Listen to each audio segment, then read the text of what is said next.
We are happy to inform you that our CEO, Engineer Lino Singson Diamante, participated in the Philippine Association of Water Districts PAWAD 46th National Convention, held at the SMX Convention Center, SM City, Bacolod, on February 27th to 28th, 2025.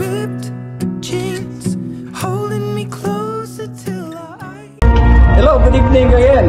Nandito tayo sa PAWAD National Convention and dito tayo sa booth ng Twinpra Corporation, yung nag-distribute ng water refilling station. I was amazed na may bago silang technology, mas beneficial sa mga negosyante at saka sa mga gusto magkaroon ng mineral water either for personal, business, commercial, or industrial application. Kausap natin yung isa sa mga technician at saka mga sales engineer. By the way, nakilala ko kasi yung ito, no? Yung dito. We have earlier negotiation para mag-alliance yung Diamante Group at saka yung Universal Tico Piping. Kasi ako ay matagal na sa water industry. Kaya ba na office sa Amerika ngayon at pwede nga natin export sa Amerika yung technology nito. So pakilala mo ang sarili mo, sir? Hi, good evening. My name is Mark Ryan Igban from Twinpra Corporation. I'm an operation and maintenance engineer.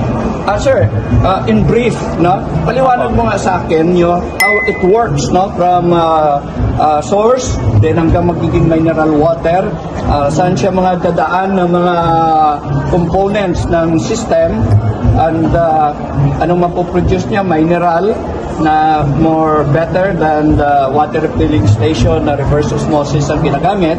So, paliwanag mo, sir, ang other benefits ng system na ito. So, ito muna, yung ano natin. So, yung system natin is demo unit lang to. Ito ang pinaka-demo unit ng ano natin. No? So, yun po, i-introduce ko muna tong system namin na 800 LPH. So, 800 liters per hour na mineral water na for production system ng natin sa water district. So, yung basically lang naman yung process niya from source, kung ano yung source nyo, mas maganda kung galing na sa may pre-treatment na sa water district. Pero kahit yung kahit yung surface water niya, matitreat niya. So, introan lang natin dun sa from source, yung magiging process niya from source, then diretso siya dun sa filtration natin na silica carbide. So, makikita mo dito. So, hindi ba kailangan ng pre-filtration para hindi expensive masyado yung silica carbide? Right na tayo dito. Ayun yung pinakagandaan nito. Plus pa, etong system natin is low power cost. Okay. So, hindi kasi kailangan ng high pressure na pump para mag-produce ng potable water to si system natin. So, paliwanag mo dyan yung system ng sige, cut. So, i-explain ko lang kung paano gumagana yung system natin. So, kagaya nga sabi ko doon sa unang video, yung natin, system, from source, direct siya filtration sa natin, sa system na membrane. So, yung membrane natin, may filtration siya na 0.1 micron. So, pag galing sa source, so kung ang kagandahan nito, kahit hindi high pressure ang ipasok mo na hindi ka gumamit ng pump.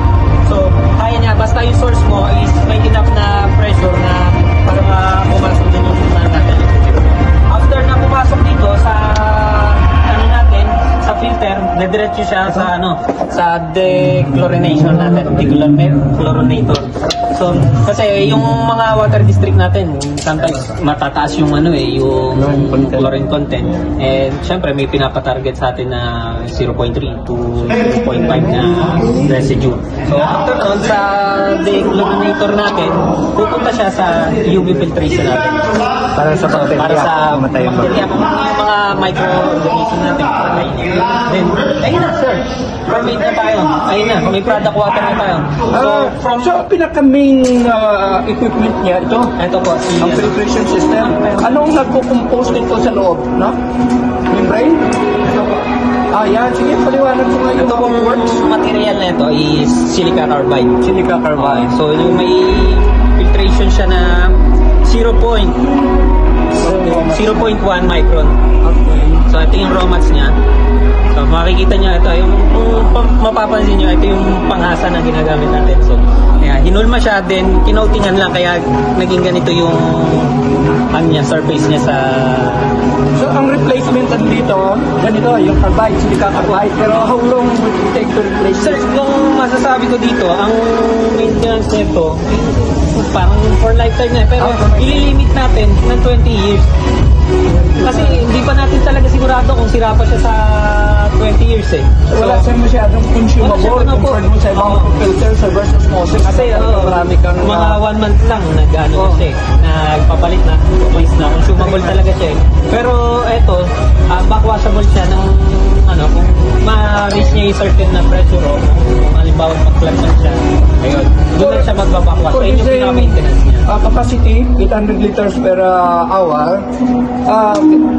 Mas cheaper ba siya or expensive sa typical na system? Mas economical siya, pero one thing is cheaper ang mga preventive maintenance niya, replacement parts niya, saka in the long term. Yes. Ang ang magiging maintenance mo lang dyan, sir, ito yung lamp ng UV natin. Every year lang naman to, once a year lang. So yan ang pre-filtration. Opo. Okay, so very good. So anyway, mga kababayan, kailangan natin talaga na matulong tayo lahat makapagnegosyo dito, no? Kasi maraming nagnegosyo ng water refilling station. Yung iba nagbabayad ng franchise, no? Yes. It started, I remember, 800,000, tapos bumaba, kaya 100,000 na lang ngayon. Pero maraming problema sa mga maintenance. Hindi nila na-limit ang parameters. Hindi nila na-limit ang parameters, no? So I think this is an opportunity for Filipinos na magkaroon ng sariling business at yun, ma-develop ang mga ahente natin at magkaroon ng buhay. So, please subscribe Diamante Techno TV YouTube channel. Maraming salamat. Diamante Techno TV. Subscribe now.